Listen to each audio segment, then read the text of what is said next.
你發夢都諗唔到啊！喺拱北關口咧有個新樓盤啊，叫車澳灣盤，就係我哋今日打卡呢個樓盤。呢個樓盤咧地段啊非常之 OK 嘅，我哋步行700米左右咧就到我哋青茂口岸。然後咧地段 OK， 門口咧就係我哋輕軌站、珠海站，左手邊咧係港珠澳大橋個入口點啊。然後咧周邊啲生活配套咧更加方便，例如我嘅富華里啊、雷明利好玩啊，包括佢小區咧入邊咧都自帶鄰里中心，差唔多有3000平方左右，好冇？一陣咧跟我步伐咧入去睇下個沙盤。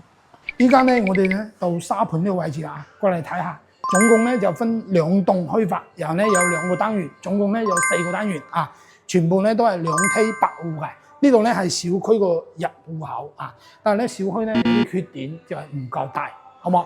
跟住我步伐咧，我哋睇下洋房。我哋咧依家係49呢個洋房啊，2房。我哋睇下第一間房咧係睇南向嘅啊，方方正正，其實都幾 OK 㗎啊。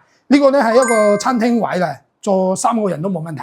呢間房咧都係睇小區園林啊，去睇一下啊。成間房咧廚房咧係好大嘅，我哋過嚟睇下。